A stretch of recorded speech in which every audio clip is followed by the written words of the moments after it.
the likelihood is they're not going to buy from you. So you need to understand that if I'm putting 100 grand into this awareness campaign, I need to measure the level of awareness.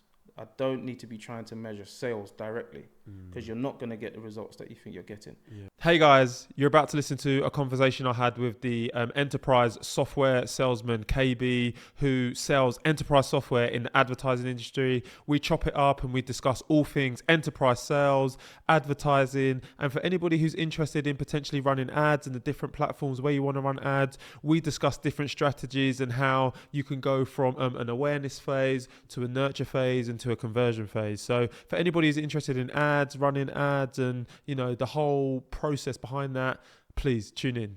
Back to the show.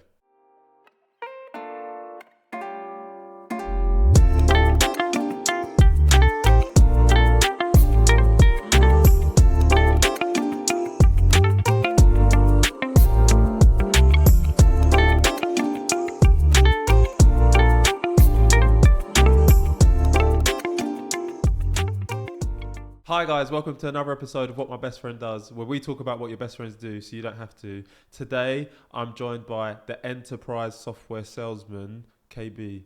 KB, how you doing, bro? I'm good, thanks, brother. How are you? I'm doing very well. Good. We like to start by taking it way back, bro. What did you want to be growing up? A football player. Another one. We took back to the football part. Yeah, wanted to be a football player. Wanted to be a football player.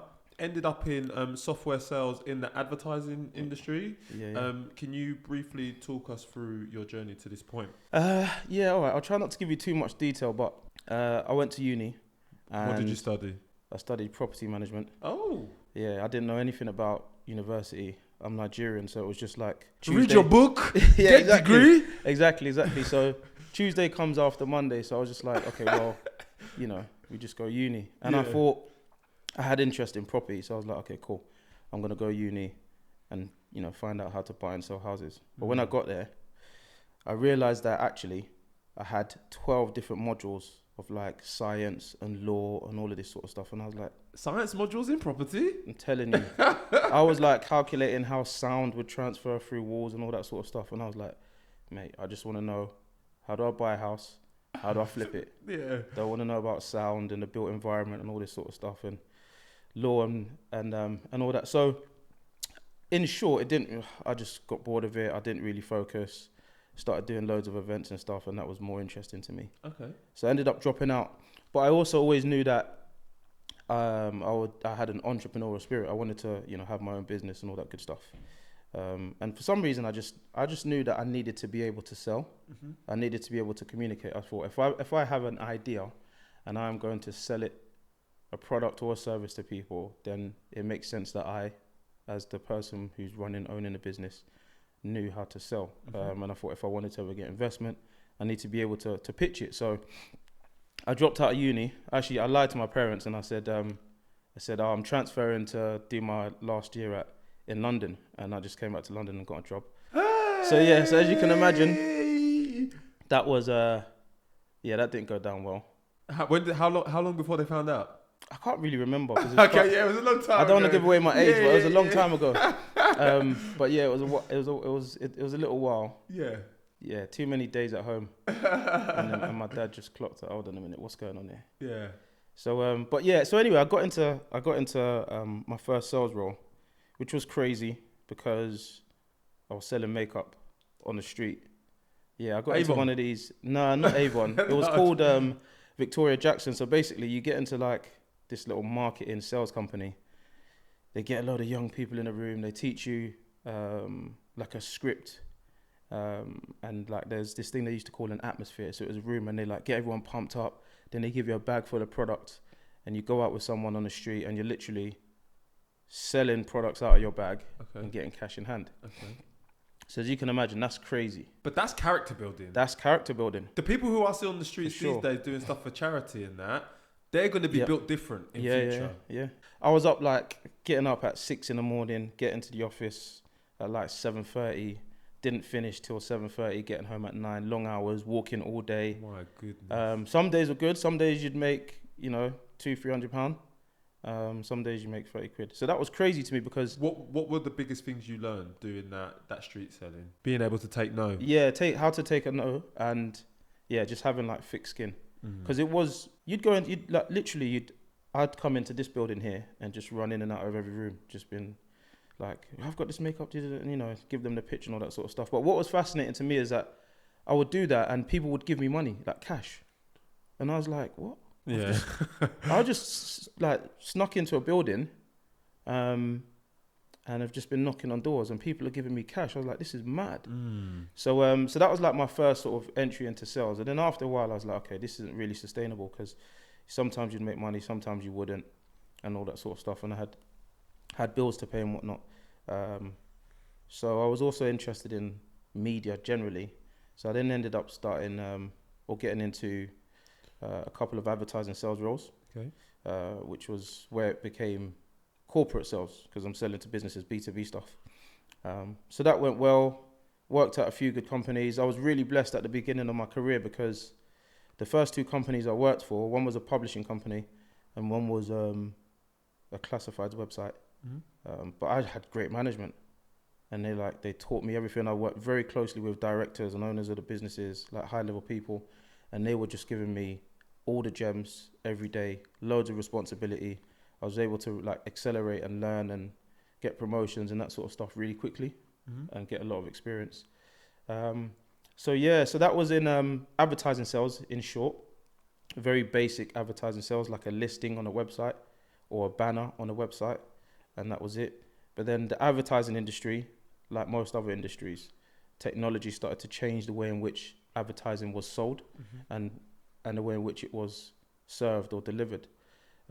So for example, if you go back 15 years, 20 years, if you wanted to run an advertising campaign and advertise in newspapers and on websites, for example, you'd have to call all of them individually and have a relationship with every single publisher and every single media owner, and negotiate with each of them, have a contract with each of them, send each of them your creative and all of that sort of stuff. Very manual process, like labor intensive process. So naturally, as you can imagine, technology came in and said, actually, we can automate that whole process so that you can actually now have reach across thousands of websites, thousands of different audiences, and platforms, all basically like that in a few seconds. Yeah. Much more efficient.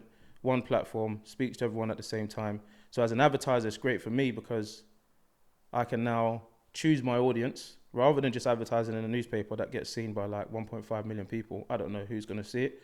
I just know it's the Metro and everyone picks it up in the morning. So there's a good chance my audience is going to see it. Whereas with this new technology, you could say, actually, I want to be targeting people between a certain age who are interested in certain topics. So you become more efficient with how you spend your money, and obviously you get better performance as a result.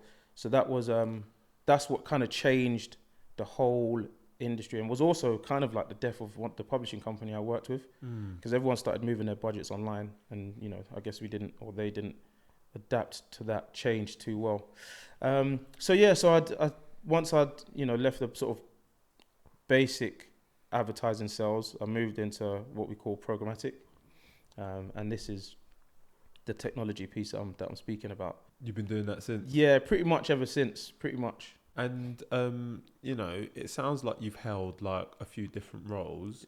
When you got into the ad sales, I know like in tech, typically people start off in like business development and work their way up. Yep. Did you start in business development, cold calling, and then work your way to do like the end-to-end sales to the B2B? Yeah, exactly that. So I guess my first significant cold calling role was was a bit of a baptism of fire. It was I used to sell to estate agents and letting agents, right? Yeah. And that industry is unregulated. I think it might even still be unregulated now.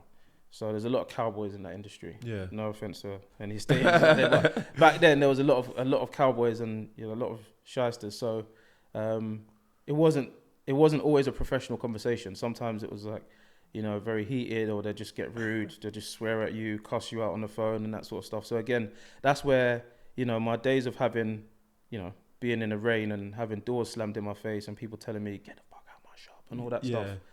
helped because I was just like, all right, cool, whatever. I'll just hang up the phone on this guy and call someone else.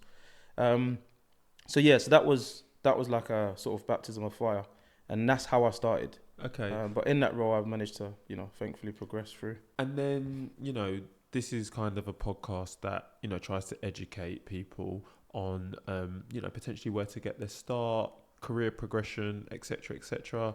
For those people potentially looking to get started in any kind of sales-based role, what would your key considerations be for them?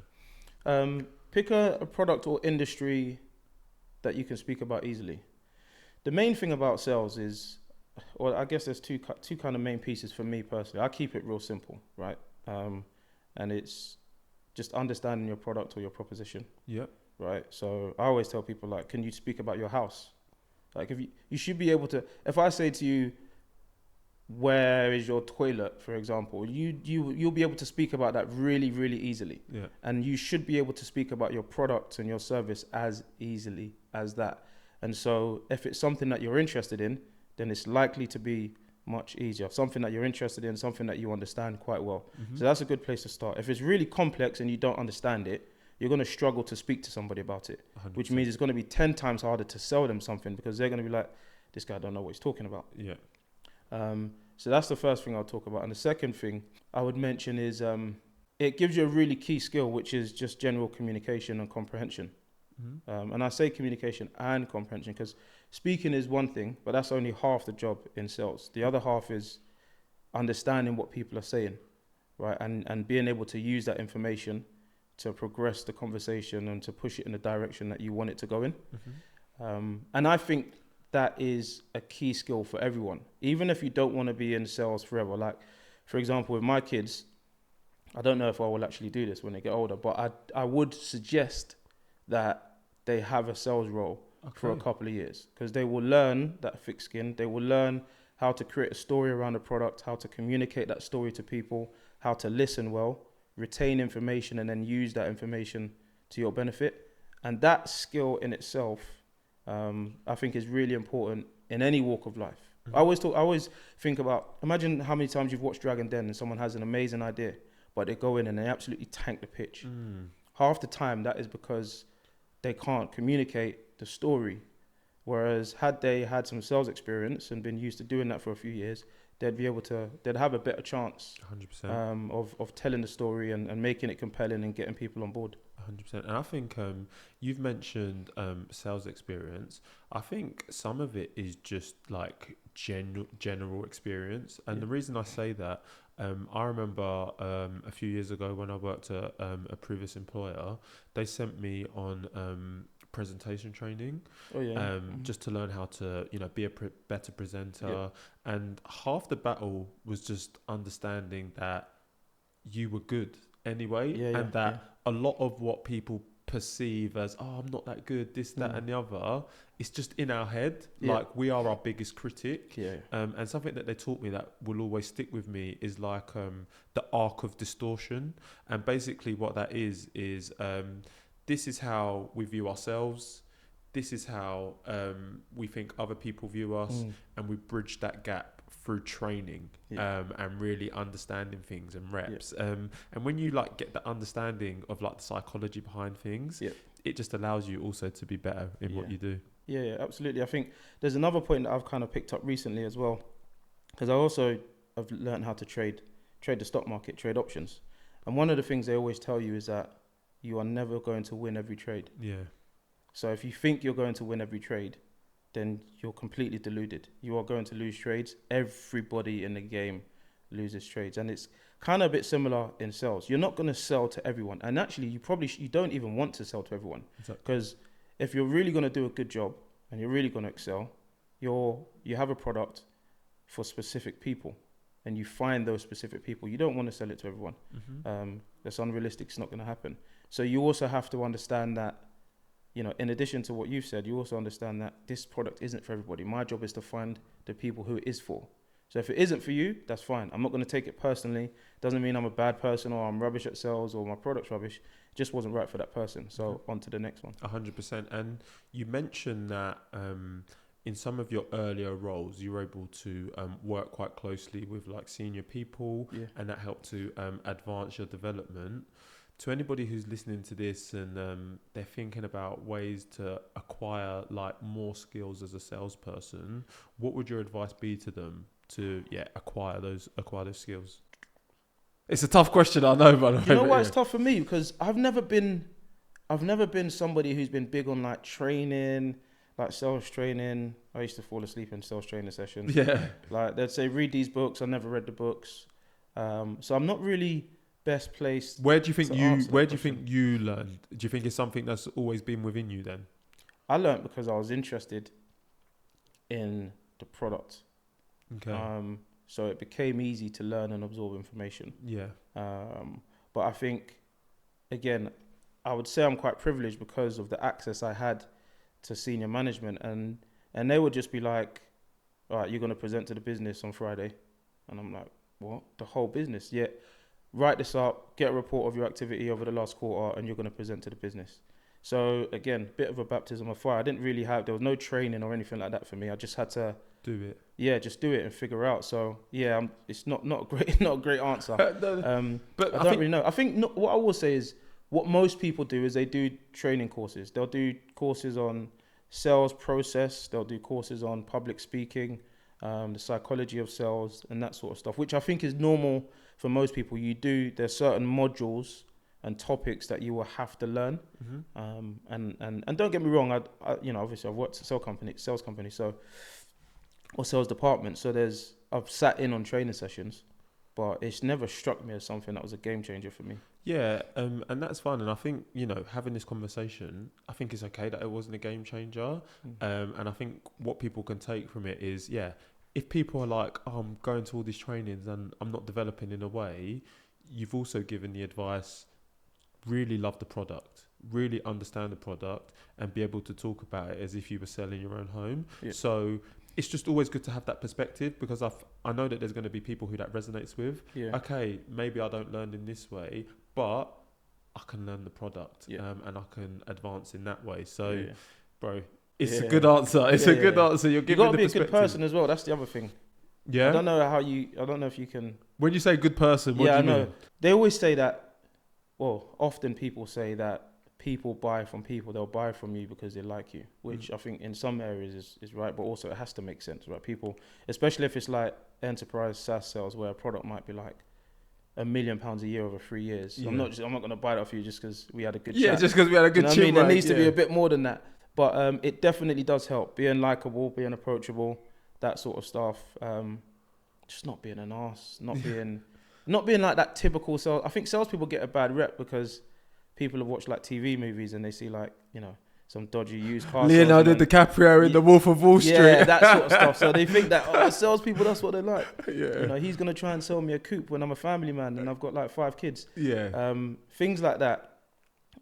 So you want to avoid obviously having that sort of image. So on that, what would you say is the biggest misconception about salespeople? I think most people think salespeople have to sell trash and shit products to people who don't want them. Yeah, that's what I think, because most people just think, sales, I could never do that, and this sort of stuff, because in their mind, salespeople are always trying to sell something to somebody when that person doesn't want it. So that's the biggest misconception, I would say. But in like B2B, you're often speaking to people who know they need a product or service, and in their own role, it's part of their requirement, their job requirement, to find the best tools for the business to use. So they have to often speak to people like you. Yeah. So there's a mutual benefit to be had, which is I think people who don't work in sales often don't know or don't realize. Yeah. So that's a big misconception. You're not just like selling, really crap low-end products to people who don't want it, and everyone's hanging up the phone on you and all that sort of stuff. That's a big misconception. Yeah, it's not, you even touched upon it, the Wild West and stuff like that. It's not the Wild West. Yeah, it's actually very corporate, very professional. Yep. There's a structure, there's a process. it's necessary. Yeah. It isn't just that we come, we wheal a deal, Yeah. we take it to the Yeah, market. you try and get out as quickly as possible before Exactly. they realize you've sold them baked beans. Yeah. No, that's I not the love game. that. And so for you, you've kind of touched upon it there, but what would you say are the key characteristics to like the most successful salespeople? I think, and one of the reasons why I think I've done all right in sales is just to have an understanding of business, Okay. and business functions and structures, because then you can understand and you can speak about how your product or service actually fits into the wider picture of the business, and you also get the considerations of the person on the other side, right? Sometimes the product might be right for them, but the circumstance isn't. And if you can understand that, then maybe you can pivot your strategy or your conversation, the direction you're going in. So it's good to be able to understand business function and just general business. I think that's quite important, quite key. Okay, sick. And you know, we don't have to talk about yourself, but you've probably worked with a lot of different salespeople. Those who maybe necessarily haven't been as successful, have you noticed like common trends between those people who haven't necessarily done well? Yeah. So I had a few years where I was a manager and I had direct reports, and one of the things I noticed is that the people that didn't do well had some kind of fear or were scared to just pick up the phone and just ask for the business. So I've had some people who are great that they'll talk to you for 30 minutes and then just hang up the phone, but they wouldn't ask you for the business. They wouldn't try to close the call. Some people wouldn't even pick up the phone. Yeah. And I think a lot of that is, I think there's a hunger that's required. And I don't think it's particularly special or unique to sales. In any sort of job, you need to have a level of hunger to get up and go to work every day and to speak to people every day and to, complete tasks and that. But in sales, you have to be able to pick up the phone, ask the questions, and apply yourself. And I think because you can't hide. Yeah. Right. So if you're not applying yourself consistently, The number's the number. you're gonna get found out real quick. Yeah. Real quick. And so that's the one thing that is the most obvious, is just people not having the drive and the desire just to, go through the motions and do what's required. Yeah. And you mentioned the fact that, you managed for some years. To anybody who's potentially like interviewing for a role in sales, what are the key notes they need to hit in an interview to kind of stand out and give themselves the best chance of securing a job? For me, the one thing that I always stand on is you absolutely have to know your product. I think I might have said it already, but you have to know your product and your service inside out. So like, even so if they're interviewing for you and your company, they need to know the product in that interview. Let's say, and again, I don't necessarily think it's particularly unique for sales, but if I'm saying I've been in sales 20 years and I've done this and I've achieved that and I've hit all of these goals and targets and revenue and that sort of stuff, and you ask me questions about that, I should really be able to answer pretty much any question you ask me. 100%. So like, I feel like with my products, all of my previous companies, I could probably still sell the products today. Yeah. Like, that's how much you would need to know your product inside out. So you need to have the receipts, basically. Yeah, there you go. Don't misadvertise. Yeah. Because you need to be able to stand up when scrutinized. Yeah, 100%. Because again, you'll get found out. If you don't get found out in the interview, and imagine, let's say you pull the wool over and you get the job, you'll get found out on the job. Yeah. 9 times out of 10. And then it's just a waste of everyone's time, because you're probably gonna fail your probation. Yeah, and that's all of that process. It's a stress. It's long. It's absolutely long. You don't want to be going through that. I hear the it. Pressure, the embarrassment, absolutely long. So I think that's it. And then again, going back to the same point, and like I said, I don't think I simplify everything under the umbrella of sales. Know your product and be able to speak about it. I think that's the other thing. Is you ask me any questions about my product, my service, and I should be able to answer all the questions. And then another one that's coming to me now, for those who might be looking to get started in the sales sector, And I feel like there's been a lot of talk of, jobs wanting all of this experience that people don't necessarily have. Yeah. What are other ways that people can show that they could be a potential asset to a new employer if they don't have like experience and stuff to show? Do you know what? I would actually flip that on its head. And I would say, as an interviewee, that might not necessarily be a red flag, but it'd be something to consider. Because I feel as though one of the things I look for is, okay, yes, I've got some experience, or maybe I don't, but if I come and work for the business, are you going to turn me into a gem? Are you going to turn me into a star? Like, do you have the setup and the operation for me to succeed? Because I feel like a lot of companies, they want to go and get the finished article because they just want to grab someone and just, chuck them at a desk and have them just start making money out of nowhere. Yeah. And they don't have the infrastructure. The story behind the product's not great.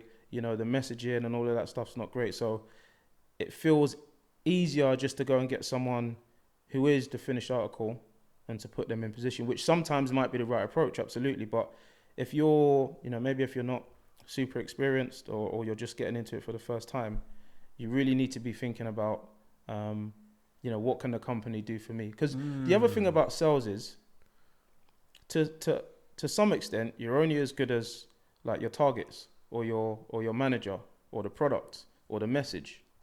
You could be an amazing salesman, but if someone gives you garbage, it's going to be tough to sell it. You can polish a turd, but it's still shit. It's still shit, exactly. And so that has to be a consideration, because it can make a good or great salesperson look like trash. Yeah. Which isn't obviously going to be the case. So you do have to.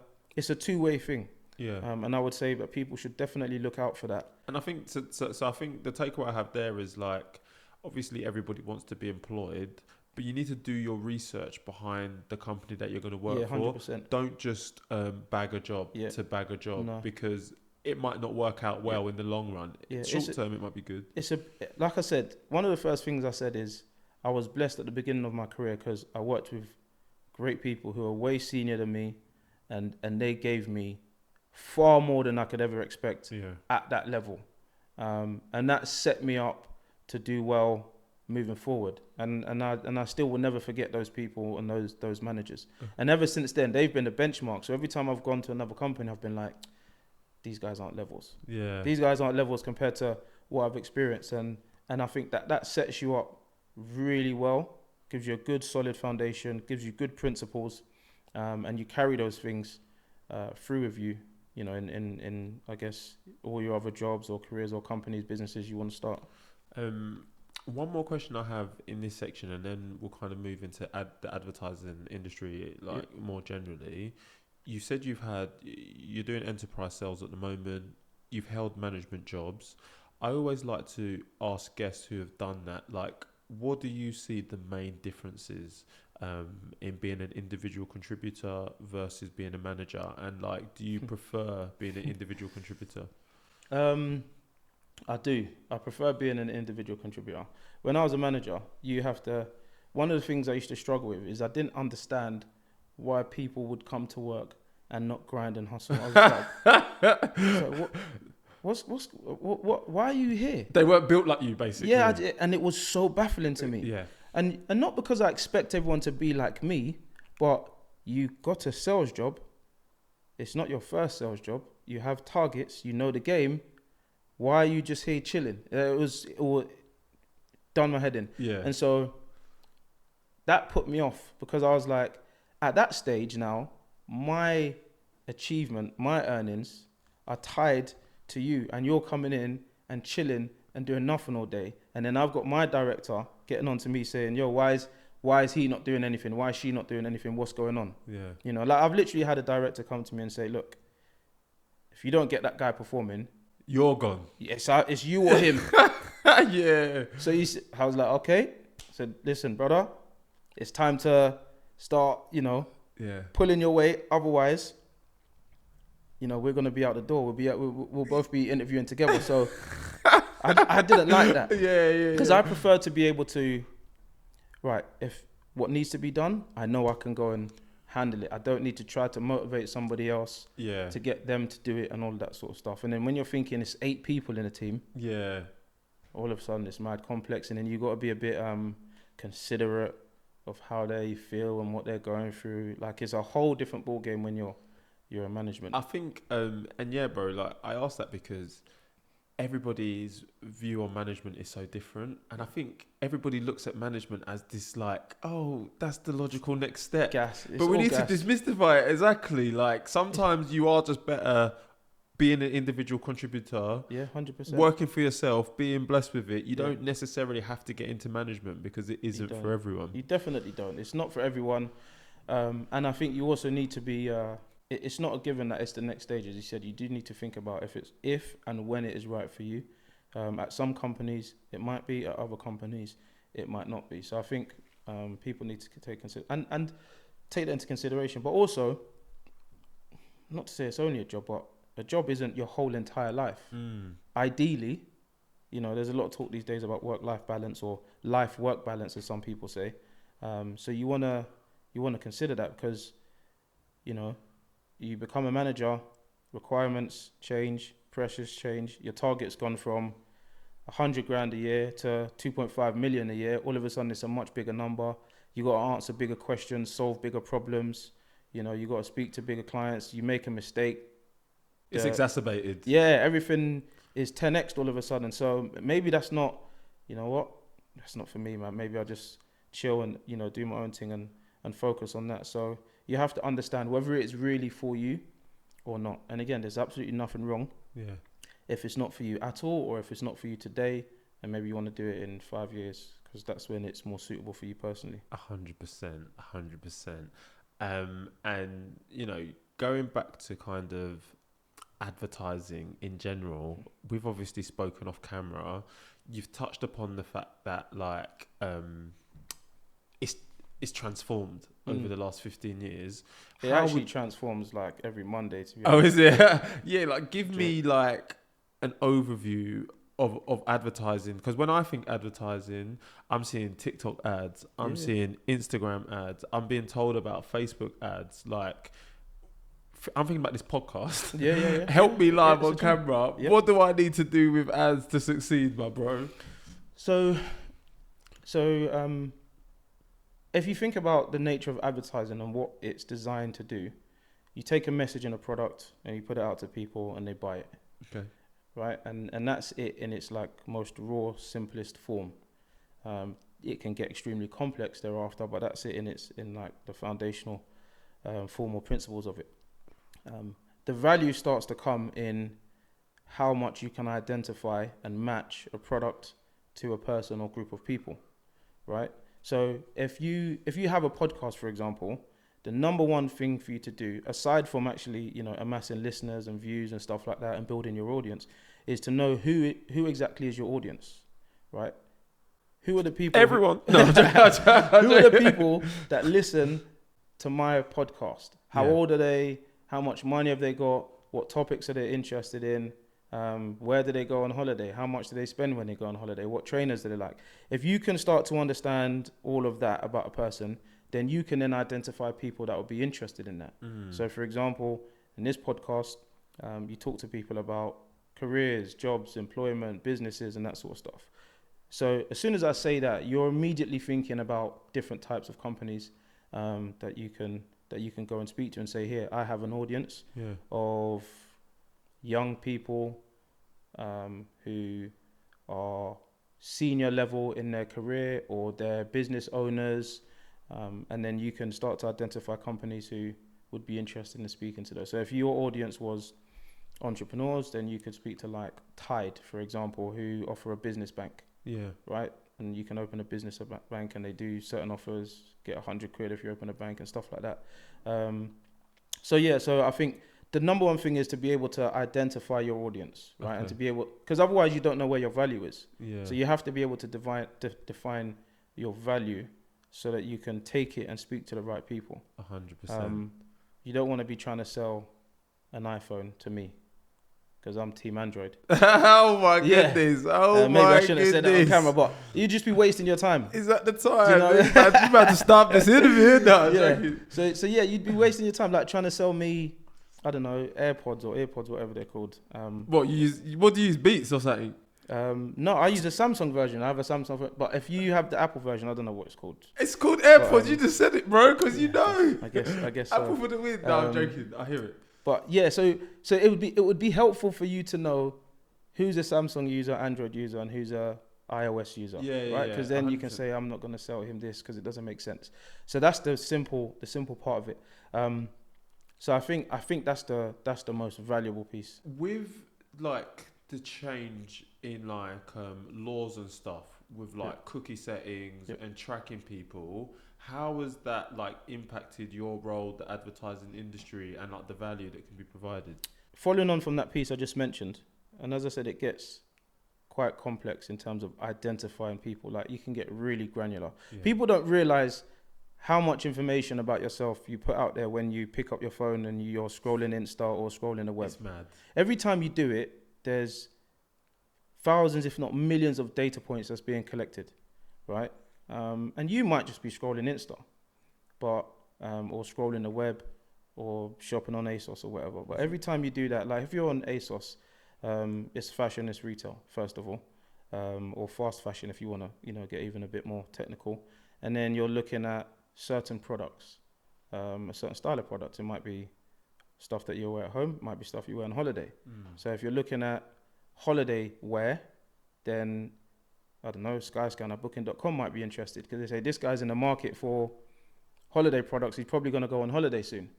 So you start to realize like how granular the information is that you're putting out there. Is it Google who gets like, as an example, is it Google or Safari? Is it like the browser that gets that information and then they package it off and sell it to companies? And again, this is where it gets really complex because yes, it is, but it can kind of almost be anyone. Not anyone, but when I say anyone, I mean in terms of the companies that operate in that space. Okay. Because there's first party data, which is like, this is my website. People are coming onto my website. So I own this data about them. So when you go on a website and they say, hey, we use cookies, and you say yes, you become part of a first party network, right? And that's like the trade-off, is that you can use my website and then I have some data which I can monetize and go and say, okay, I can sell to. And if you decline cookies, can you still go on websites? Yeah, some of the functionality might change. Okay. Doesn't really. I've always thought if I say no, it's gonna crash. No, it's not gonna crash. It just means the you site. Don't get personalized experience. Yeah, the site is not going to remember things. Like when you go on certain websites now, and it will remember your preferences. Yeah. Like if you say no, I don't want you to know who I am, then it doesn't know what your preferences are. Why do some websites ask every time? Like there's some websites are going, it asks me to opt in every time. I'm like, bro, I opted in about 10 times already. Yeah, I don't know. Okay. They need to. They need to check what their whole setup is with regards to cookies and privacy and that sort of stuff. So I can't answer that. Yeah. But I think one of the important point to make about all of this is that the data is valuable. And so you have companies that have first party data and others that go around collecting it as third party, and they'll package it and sell it on, which is also important. But that data can be used to reach people across several different platforms. So you mentioned this as a podcast. So this would come under the umbrella of audio. Yeah. So under audio, you have podcast, radio, for example. And then you'll have like digital out of home. So if you get up now and you get the train home, you're gonna get on the tube, or you're gonna walk down the road and you're gonna see a bus stop with an advert in it, digital out of home. Then you're gonna get on the tube, you're gonna see a tube advert. That's also digital out of home or out of home, depending on whether it's been digitized or not yet. There's just so many channels. Yeah, you're gonna get on your phone. You might put podcast in your ears, so then you're back on audio. And whilst you're listening to the audio, you're scrolling on social, so TikTok, Facebook or Meta, etc. So then that's another place they can reach you. Then you Google something, right? You see a product you like, you Google it. That's search. That's another channel. Then you get on a website and then you start seeing display adverts. That's another channel. There's just so many adverts. So in the time it's taken you to go from here to your house, I can't remember the statistic, but there's a crazy number of ads that we consume every day. You don't even realize it across multiple different channels. Yeah. So Does that mean the space you're in is like super competitive? Yes, extremely competitive. And how, in such a competitive landscape, how do you kind of differentiate yourself? By the audience and the data. Okay. However, going back to the question you asked about how it's changing, you will have seen a lot. The reason why there's a cookie message on websites now is because there's been, over the last, mainly in Europe, a big topic about data, privacy, and that sort of stuff. GDPR? Right? GDPR, yeah, exactly. Yeah. So that's when that ruling came into place, which basically says you can't just track people and then use the data anyhow. Like we're going to put some laws in place to safeguard people. Like you might remember Cambridge Analytica. Yeah. I don't know if you've seen the documentary on the Great Hack on I've seen Netflix. Yeah, I've seen it. A whole heap of pasta and all that sort of stuff, and that's a great example of how the data can be used negatively. And so, do you want to hear a fun fact about Cambridge Analytica? Yeah, go on. I can't say who, but a previous guest on this podcast worked for Cambridge Analytica. We spoke off camera. Yep. Apparently, a lot of it was BS, and a lot of time they got into a lot of trouble because they made bolder claims than what they were actually able to deliver on. Yeah, that's advertising though, isn't it? Yeah. If you're selling, it's that. I mean, yeah, that doesn't surprise me. Doesn't surprise you at all. Normal. So yeah, we talk about Cambridge Analytica and like the GDPR stuff that came out of it, but apparently it's not even that true. But who knows? Who knows? Yeah. That's the reason why you have the cookie consent, which is important. What would you say are like the best channels for advertisers? And I know you're going to say it depends. It depends on the goal, what your goal is. So if you think about, there is a marketing funnel, right? Which at the very top is awareness, in the middle it's like consideration, and at the bottom is conversion, right? So awareness is when you're being introduced to a product for the first time. Consideration is where you're starting to engage with it and understand the specifics of the proposition. And then conversion is at the lower funnel where you've actually considered a certain product and the business wants to convert you into a customer.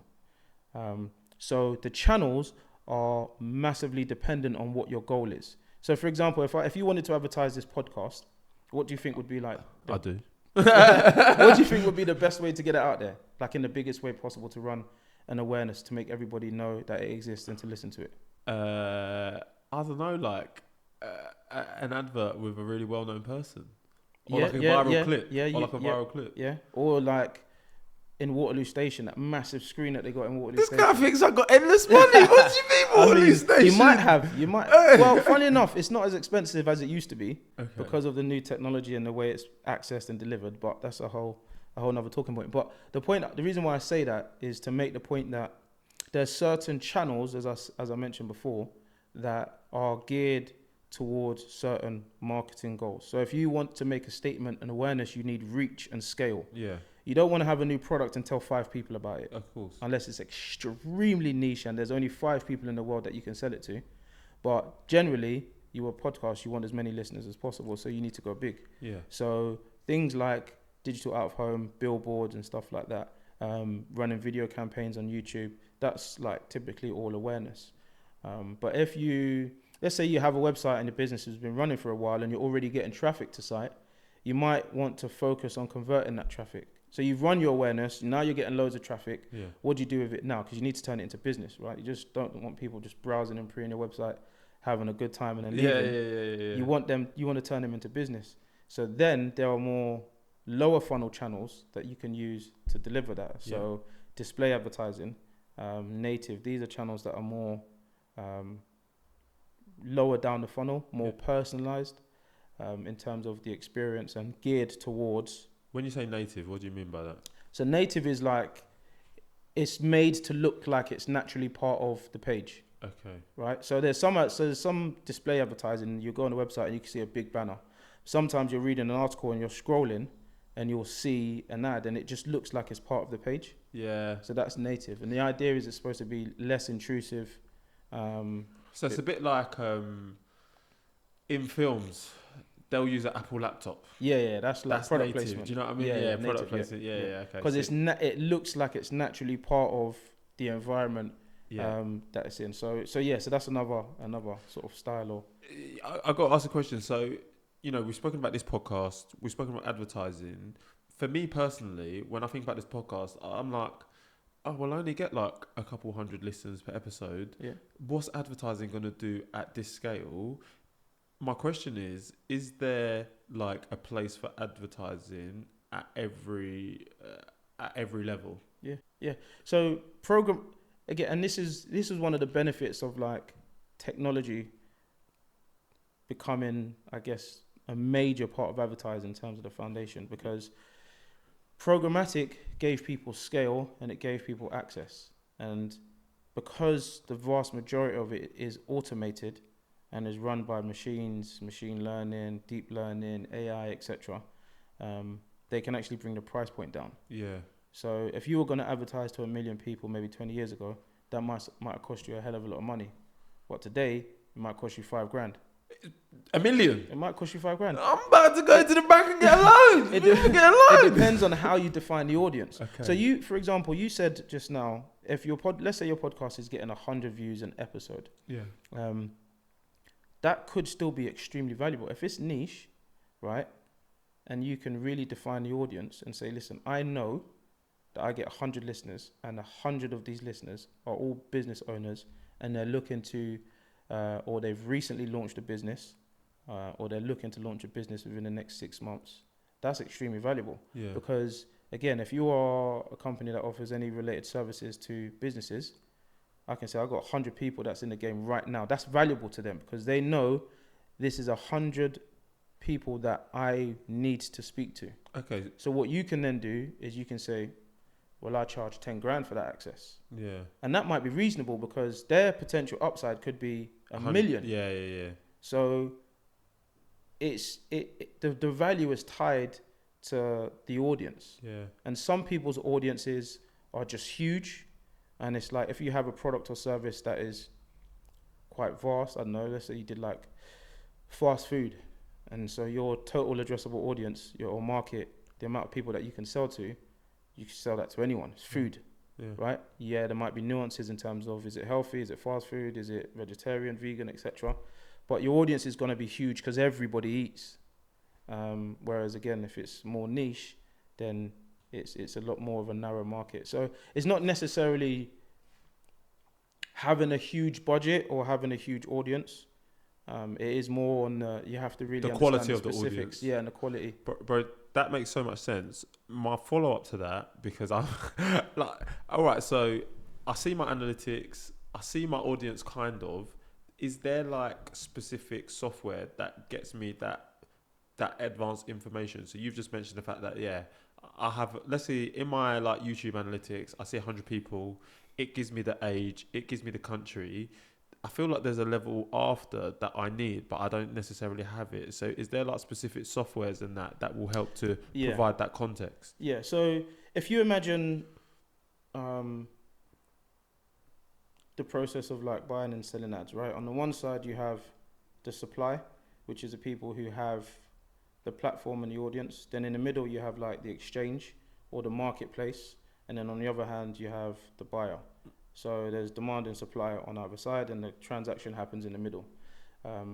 You, as somebody on the supply side, need to have technology that plugs you in to the exchange in the middle, and that makes your audience available. Okay. So once it becomes available, people on the other side who are on the demand side, they'll see.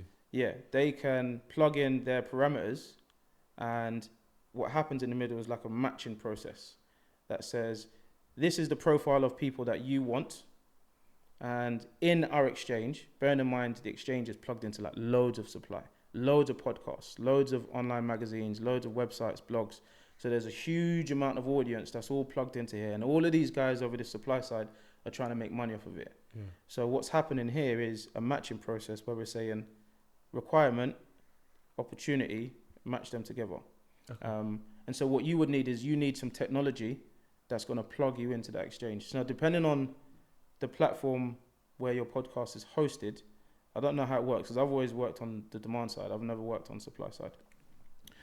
They might do that for you, And I'm just and not big enough yet. They just don't see me as a big need to up fish. your game. Need to say some more controversial things on the podcast, and then your views go up, your audience go up. Yeah. I don't know. I wouldn't advise it, but No, that's what some people do. I'm not trying to be like Andrew Tate. You get me? Oh well, no, exactly. no. Andrew Tate. Let me see if that works. Yeah, exactly. Yeah. Just say some viral names, some polarizing names. But so that's basically what happens. You have demand, supply, and in the middle of the exchange, you need to be plugged in. That makes sense. That is sick. We spoke about this with sales. In the advertising industry in general, are there any misconceptions?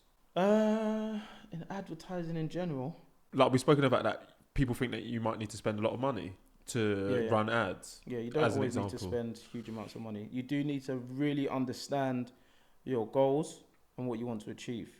That's key.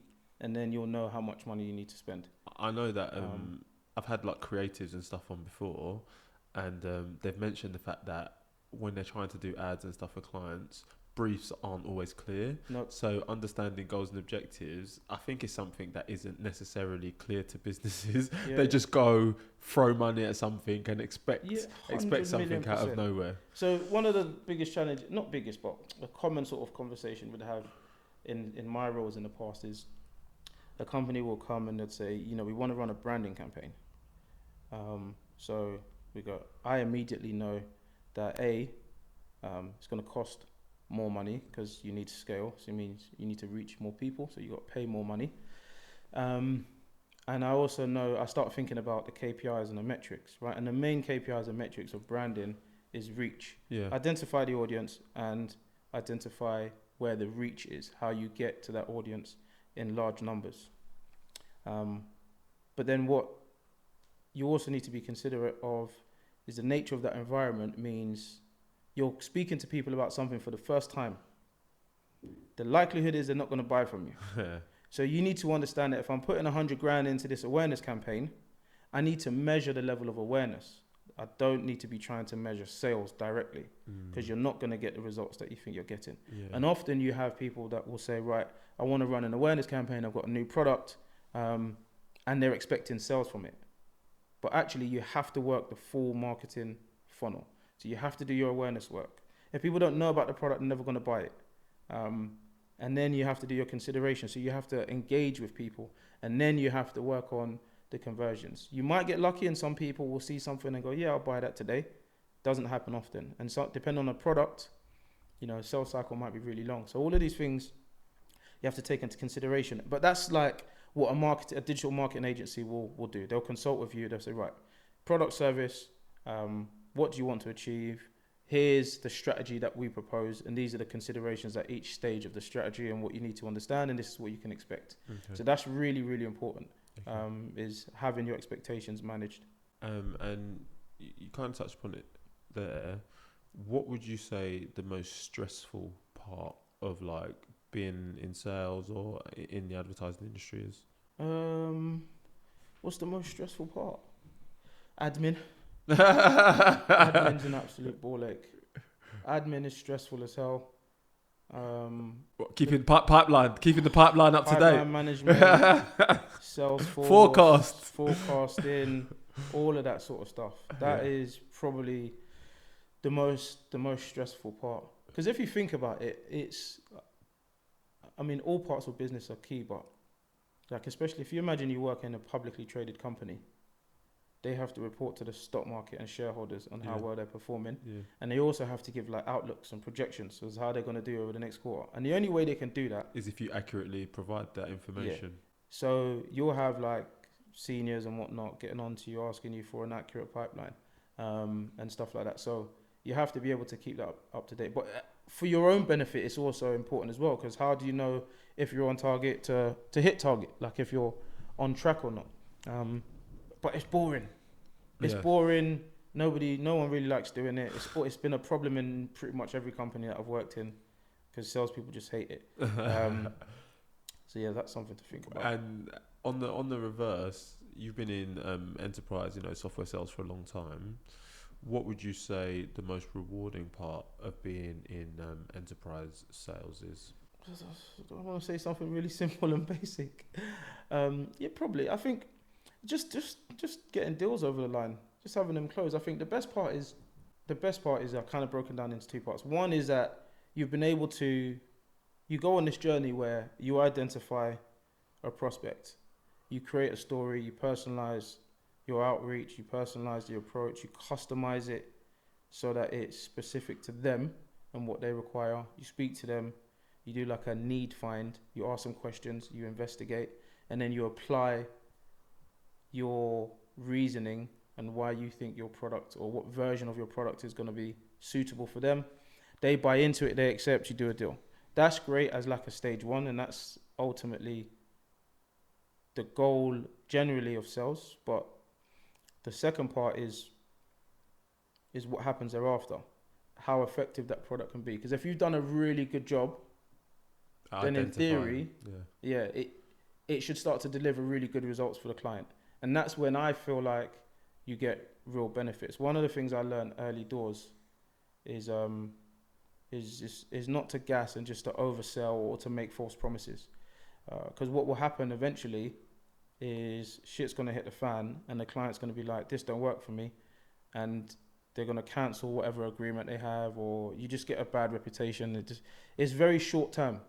And I've seen, and that's probably another reason why salespeople get a bad rep, because there are a lot of cowboys out there that are just like, I used to have one guy in one of my offices, he worked on a new business team, and I had to manage a new business team and an account management team. Account management, there's like a hunter-farmer model. Yeah. So hunter goes out, brings a business in, farmer looks after it. And he was just a hunter. So he would just get his team just to sell whatever. Say whatever you need to say, get the deal over the line. So it comes over to my side, and I've got an account manager trying to renew an agreement. And the guy said, nah, I don't want to renew. You told me I was going to get this and this and this and this and this, and I've got none of it.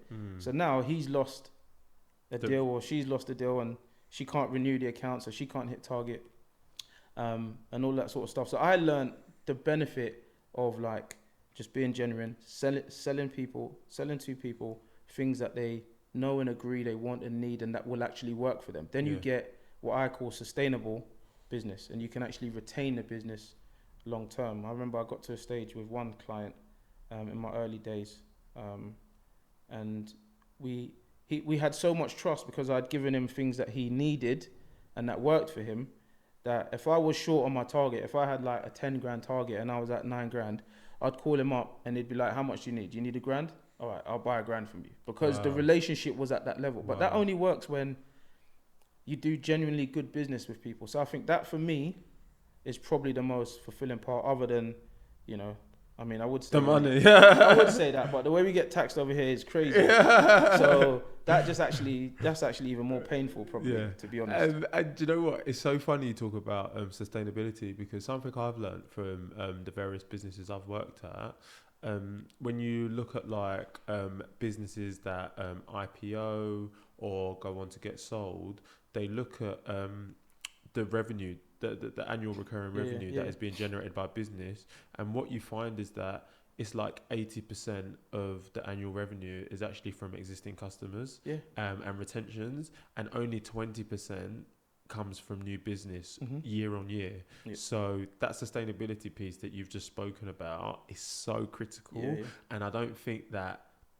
every part of the sales organization understands the impact it can have, and how being a cowboy can impact that. Because once you've got a client on board, it opens up a whole new other opportunity, right? So for example, you get them on for one product, and then you have a relationship, they trust you now. You can speak to them more freely, more openly, more frequently. You get more information about their business. So then you can start to match other products, other services that they might benefit from. And they'll consider them because you're already partners. So they'll say, okay, cool. So then you can you have an account that's like, I don't know, 100 grand a year, that can become 250 a year. Could become $500,000 a year. And so that if you think about that from a wider perspective of the entire business, that's huge. Even if you're a small business, if someone's going to come and acquire you, those are the things they're going to be interested in. Okay, cool, you're making $1 million a year now, but where's the expansion opportunity? What happens next year? And are these people on 1 year contracts, or are they on 4 year contracts? If they're on 4 year contracts at $1 million a year, that business is worth a lot more money than, because you're locked in. Or if you're able to retain, if you can show that you're retention levels are high, your renewal rates are high, that's a good business. That shows that you're doing well in the first stage and at the second stage. Yeah. Whereas, if you're a shyster, your renewal rates are going to be That's in the going to be bin. my new word, shysters. Yeah, if you're a shyster, it's not gonna last long. And we've kind of touched upon the figures there. To shine a light on kind of like enterprise software sales, how big can deals typically get? Like, what's kind of like some of the biggest deals you've like known people to sell? And I've said people there, so you don't have to talk about yourself. You see what I did there? 5, 6, 7 mil.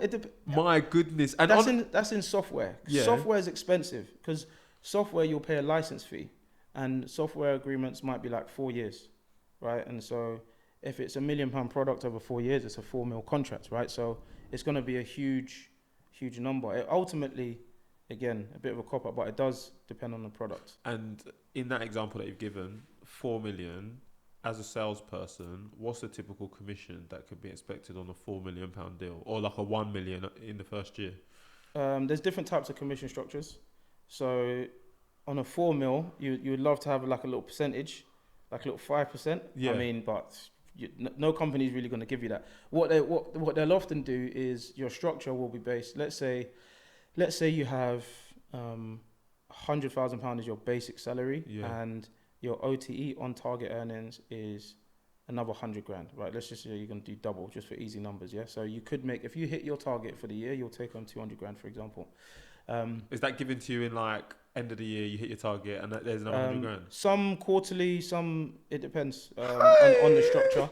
So what they'll do is they'll say if your target is £1 million for the year, 250 a quarter, for example, you will earn a percentage of that you'll earn a percentage of your OTE of that additional 100 based on how close you get to that 1 mil. Yeah. So you wouldn't necessarily earn a percentage of the 1 mil because that would be a little bit crazy. But your attainment and what you do take home will be based on how close you get to what your target is. Bro, I've known businesses to give out percentages of the meals. Me too. Yeah. Me too. I've known one myself, and it didn't last long. So for example, they might say something like sometimes and quite often they'll say, if your target is 100 grand, you have to get to a minimum of 65% of that target before you start earning anything. Yeah. So if your target's 100 grand for the quarter, and you have to get to 65%, and you bring in 50 grand, 55, then you don't earn any commission. But if you get to like 65, then you might get like, I don't know, a grand lump sum straight away. And then you can get the remaining percentage or whatever you're going to earn at 100%. And then they have accelerators. Yeah. So let's say if you were originally earning 1 or 2% or whatever, once you hit 100% of your target, you'll get an accelerator which will say instead of getting 2% of your deal, for example, you'll get 4%. Yeah. And so you start to earn more exponentially as you go over target. But there's various different commission structures. It all depends on the company, and they can be great and they can really drive success and performance and desire amongst your team. But then they can also be like majorly detrimental because people might you get your structure, and the first thing you do is you're gonna start modeling it out, and you're gonna be like, okay, I know how much our product is. I know on average how much business we do. I know what our average order value is. That means based on this target, I'm gonna have to do this many deals. That's not realistic. This is a ridiculous target. Or you look at it and you go, oh, yeah, I might be able to get there.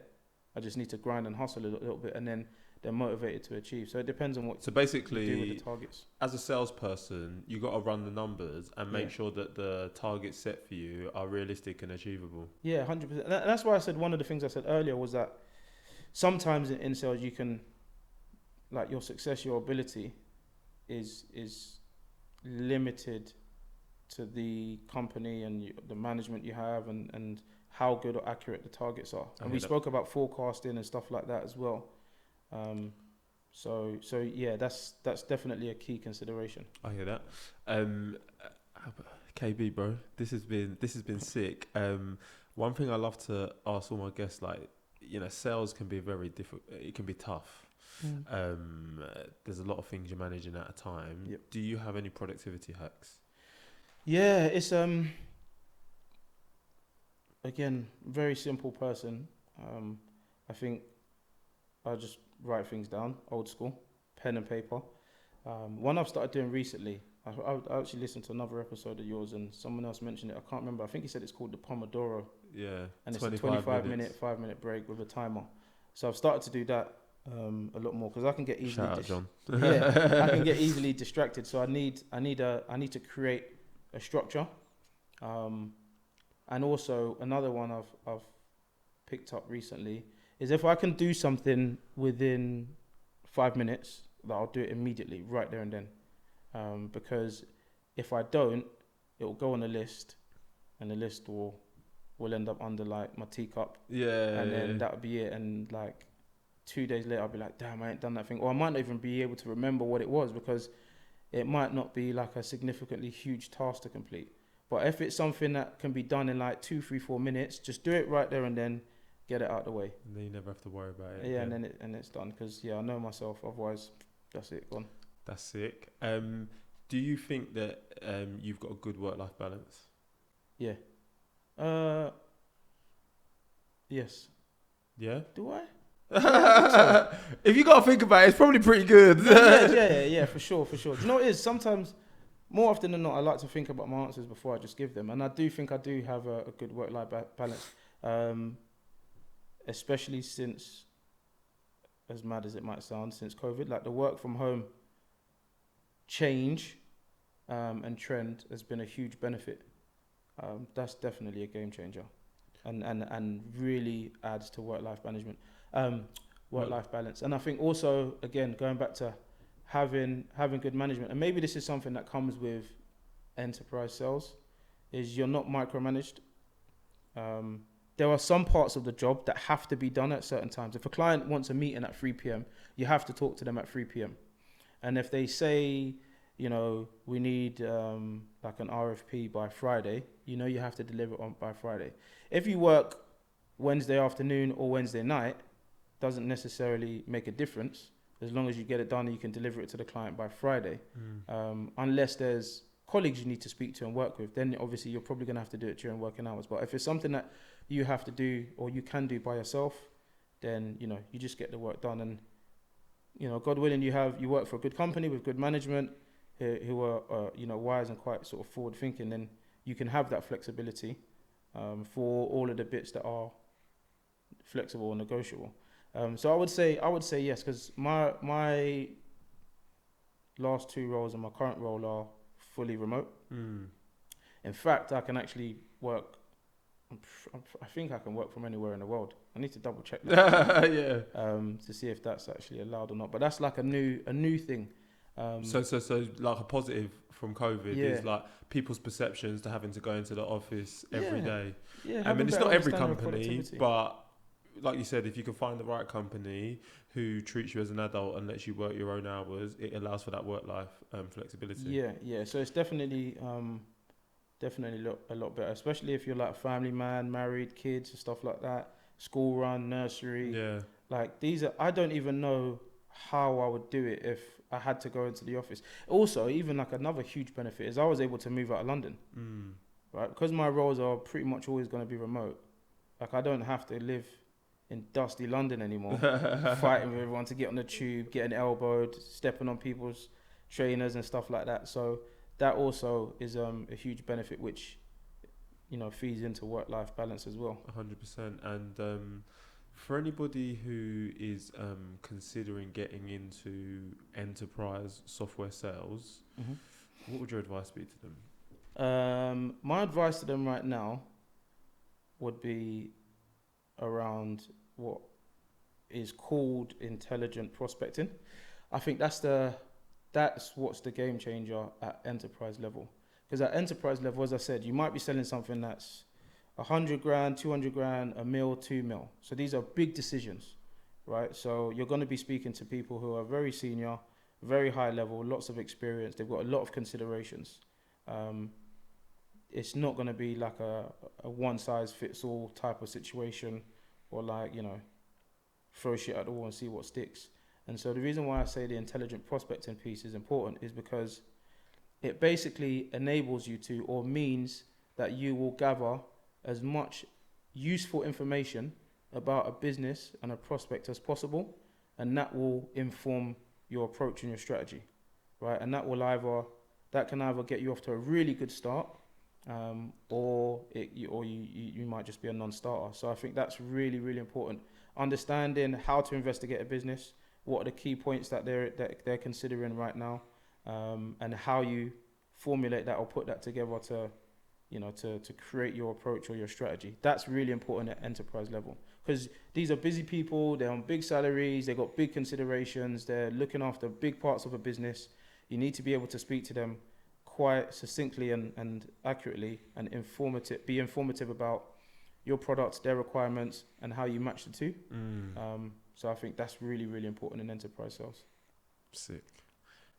KB, this has been a very insightful conversation. Yeah, it's been good, man. Where do you see yourself in the next 5 and 10 years? Not in enterprise sales. Oh, in all honesty. yeah. I don't think so. Not because I don't like it or anything, but because I want to be an options trader full time. I'd prefer to trade the stock market. Risky business. Yeah, risky business, and that's why I think you saying 5 years is. If you said 2 years, I wouldn't say that. Yeah. I'd still be in enterprise sales in 2 years. Yeah. But it may be 3 to 5. That could change. So that's what I'd be. Can I just dive in on that? I feel Yeah. like traders also get a bit of a rep. Like day trading Instagram. this and that. Like it sounds like you've got a real passion for it and you're considering it. Like, can you help demystify trading? How is it you've come to learn about it? Have you taken courses?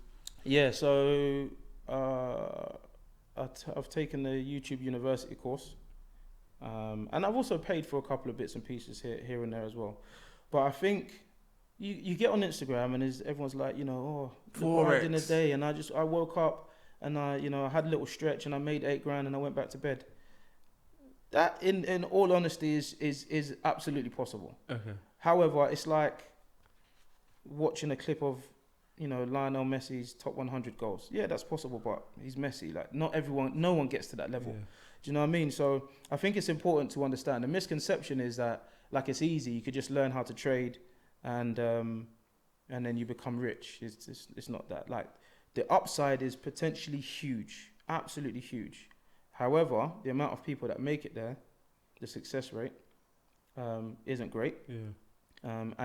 Even if you do get there, to be able to stay there and maintain requires a lot of discipline, a lot of psychological strength and management. And so I think the misconception is that it's easy and you're just going to get in and you're going to make millions overnight and you're going to be a yacht in Saint-Tropez on a weekend. No, it's not. And again, that's why you asked me about 5 years. I said 5 years, yes. But if you said 2 years, I'll say no. I'll still be working. You've got to put the foundations in place, make sure your knowledge is up. 100%. And make sure you have like the buffer that 100%. When you take this, you've got like the capital. Yeah, I think anything in life, if you reach the pinnacle of any career in any industry, it does not happen overnight. Yeah. 9 times out of 10, you're putting in mad work for a long time before you get there. And so that's really, really important. And I think there's also just a lot of scammers. There's finance. There's a lot of scammers out there that are tricking people. Sign up to my Discord, sign up to my Telegram, and I'll give you this and that and all that sort of stuff. And yeah, a lot of them again, shysters. So you have to look out for that. You have to look out for that as well. Look out for the shy. That's going to be the key takeaway from this podcast. No shysters, don't be a shyster. Yeah, don't be look out for the shysters and run away from the shysters. Power free. Yeah, don't get shysted. KB, this has been sick. I like to finish off with a little bit of a quick fire. You ready? Yeah, go. Money or happiness? Happiness. Because if I'm happy, I've got money. Okay. Close a big deal with a new client or upsell to an existing client? Upsell to an existing, because it means I've already closed a big deal in the first place. Love it. It's such a salesman. Quarterly targets or annual goals? Long game. Would you rather travel to the past or future? Past. Oh, okay. Sales training sessions or on-the-job learning? On-the-job learning. Love it. Favourite book? Ruins. Wait, it's a Carla's book. I think it's called Empire and the Ruins, or Ruins in the I wish I could remember the name. Akala's book. Yeah, I'm sure he's got a book. Okay. It's an unbelievable book. I would recommend everyone reads it. I'm gonna get the name. I'm gonna put it in the show notes. It's called Natives and the Ruins of Empire. Okay. I think that's what it's called. All right. Akala. High volume of leads or high quality leads? Quality. All day. Are you listening to any good podcasts? Yes. Okay. There's one called something like "What My Best Friend Does." Or something. Oh, hey, we like what you did there. I listen to Market Mondays, Motley Fool. I listen to one called Analyze. These are all like stock market stuff. Man, I listen to Motley Fool. Bro, let me just say, do you know when they say it's not financial advice what they're saying? Man, lived it. Man, lived it, Motley Fool. Bloody hell. Yeah, that's the little safety net. Yeah. But, that and All In podcast. Oh, okay, yeah, sick. I know about that one. Who has it easier, men or women? Easier, men, of course. You'd be surprised, bro. Some people say otherwise, but good. You passed the test. You passed the live test. Good. To anybody who's coming on this podcast, if you don't say men, look at yourselves, by the way. Come on. We've got to be intelligent on here. Yeah, and then final question. Dream dinner guest. Dream dinner guest? Jay-Z. He wants the 500 bands. He wants the 500 bands. Jay-Z. No, I'm joking. Who's my dream dinner guest? Maybe like Ronaldinho, probably. R10. Yeah. All right. Say less, bro. Ronaldinho, probably. Mate, okay. Dino, all right. We like that. We do have a closing tradition on this podcast. And it's basically just a question. So, knowing everything that you know now, right, throughout your entire career, what advice would you give your younger self? And would you still be doing the same thing? Just learn how to trade from the jump. Okay. Don't waste your time with anything else. Learn how to trade. Take your time. And invest in the top 10 companies in the S&P 500. Put all your money in. Don't go out. Don't waste your time outside. Invest all your money for like 4 years. Okay. That would be my. And then I'm assuming you wouldn't do the same thing because you'd be a trader. There you go. There you go. All right, sick. KB, this has been such a sick conversation. I feel like I've learned a lot about enterprise sales. I feel like I've learned a lot about advertising. If you see me on billboards, you know what happened. You know what happened. Guys, if you've gotten to this point in the conversation, you know what to do. Like, subscribe, share. KB, any socials you want to plug? For me? Yeah. No. Okay, there we go. Look, there it is. There it mine is. So at WMBFD, what my best the friend does. If you didn't know, now you know. Over and out.